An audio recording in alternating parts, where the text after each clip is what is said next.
दोस्तों जय माता दी। नक्षत्र एक्टिवेशन की सीरीज में आज हम बात करने वाले हैं हस्त नक्षत्र की। और इस नक्षत्र के चारों चरणों में होती है कन्या राशि। बुध महाराज की राशि है, बुद्धिमत्ता पूर्ण राशि है। और यदि आप कन्या राशि के हो तो ओम नमः पीम पीतांबराय नमः का जप करिए। निश्चित ही आपको आनंद मिलेगा, शांति मिलेगी, मानसिक क्षमता बढ़ेगी। तो इस मंत्र को कंठस्थ कर लीजिए और जप प्रारंभ कर लीजिए। अब हम बात करने वाले हैं नक्षत्र की। तो ये बात आप अच्छे से जानते हो, यदि नहीं जानते हो तो जान लो कि नक्षत्र हमारे ऊपर राशियों से बहुत अधिक प्रभाव डालते हैं। तो यदि नक्षत्रगत उपाय हम अपनाएं तो हम अपनी जिंदगी में ज्यादा प्रगति और लाभ प्राप्त कर सकते हैं। तो चलिए दोस्तों, हम नक्षत्रगत उपाय समझते हैं, नक्षत्र कैसा है और आपका स्वभाव कैसा है, इन सब की जानकारी लेते हैं। और यदि आपका स्वभाव और मैंने जो बताया है वो दोनों मिलते हैं तो आप जरूर इस चैनल को सब्सक्राइब करिए, लाइक करिए, कमेंट तो करिए ही करिए। तो चलिए, नक्षत्र है हस्त और स्वामी ग्रह है चंद्र।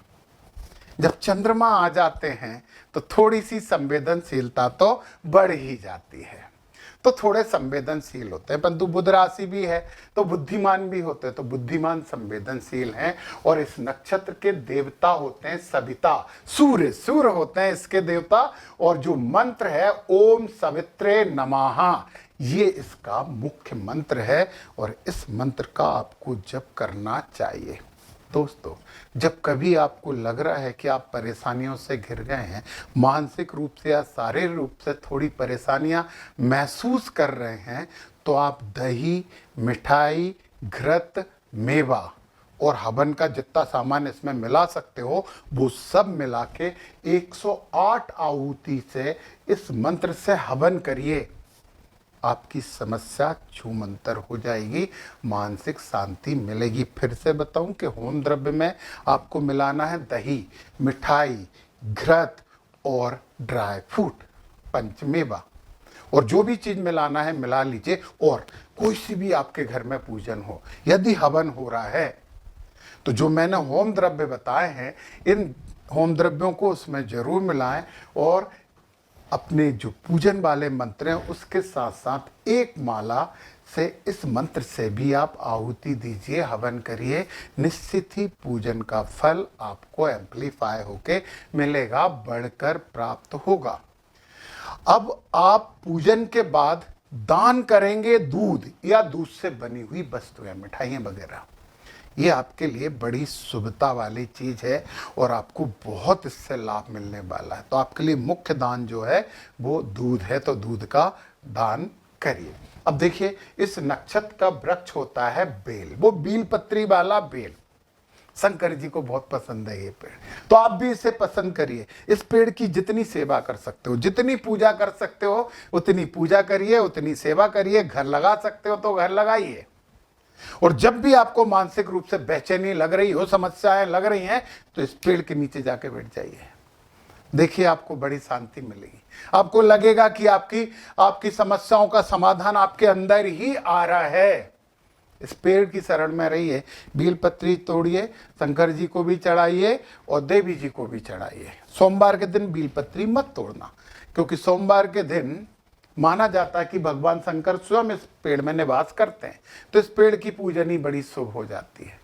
तो सोमवार के अलावा बाकी दूसरे दिन आप बेलपत्री तोड़ सकते हो। इसकी जो अतिमित्र नक्षत्र है वो है उत्तरा फाल्गुनी और उसका चिन्ह है हंस।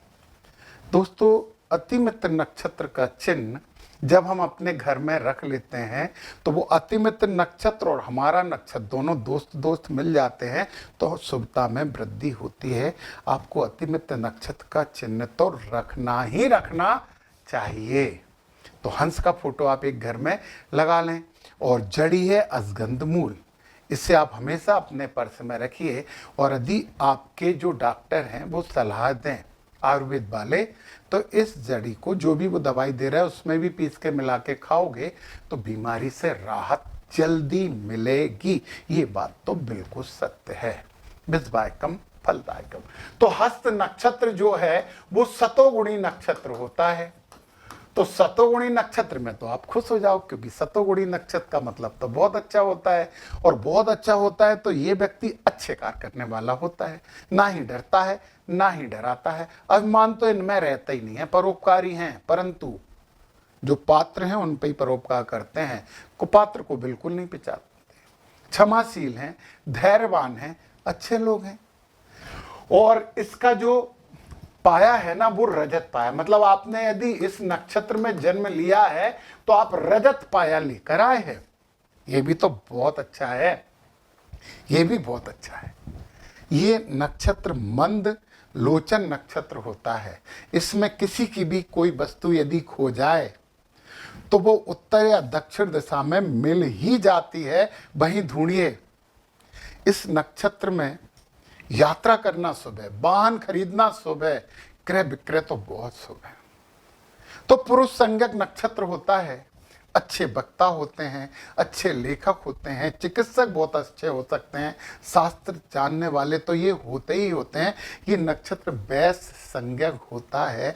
आप नौकरी कर रहे हो, कुछ भी कर रहे हो, कहीं ना कहीं व्यापार तो आपके दिमाग में चलता रहता है ना। हाँ, कहीं ना कहीं तो ये चलता रहता ही है। तो इतनी जानकारियां अब हमने ले ली हैं, तो अब हमें बात करनी चाहिए इसके 4 चरणों की, और 4 चरण का मतलब 4 ऊर्जा स्तर है। तो हस्त नक्षत्र है, राशि कन्या है, और जब प्रथम चरण की बात करते हैं तो स्वामी मंगल हो जाते हैं, और मंगल का मतलब ऊर्जा होता है। एक बात बता दूं, मैं आपको बता देता हूं कि इस नक्षत्र के पुरुष स्त्रियों में बड़े प्रसिद्ध होते हैं और स्त्रियां भी प्रसिद्ध होती हैं। तो बात करते करते इन्हें एकाएक गुस्सा आ जाती है। अच्छी बात कर रहे हैं, थोड़ी देर बाद गुस्सा हो जाते हैं। बहुत ज्ञानी हैं, लिखते बहुत अच्छा हैं, और सर्जन ये बन सकते हैं। पता है इस नक्षत्र की पूरे पदों की बात करूं, इस नक्षत्र की विशेषता क्या है? कुशल शिल्पी होते हैं इस नक्षत्र वाले, विनम्र व होशियार होते हैं, व्यवहारिक जीवन शैली होती है, और इनके मुख्य काम हस्तशिल्प, ज्वेलरी डिजाइन वगैरह वगैरह होती है। तो ज्वेलरी के डिजाइनर होते हैं वो इसी नक्षत्र के होते हैं। हमने पहले चरण की बात की है, अब हम दूसरे चरण की बात करते हैं। दूसरे चरण के स्वामी शुक्र होते हैं। दोस्तों, दूसरे नक्षत्र में जिन्होंने जन्म लिया है वो नशे से बिल्कुल दूर रहें, क्योंकि लत लग जाती है नशे की, तो नशे से दूर रहें। ललित कला प्रेमी होते हैं और बड़े अच्छे मूर्तिकार होते हैं। मूर्तिकार से पूछ लेना कौन से नक्षत्र में पैदा हुआ है, हस्ती बोलेगा दूसरे चरण का।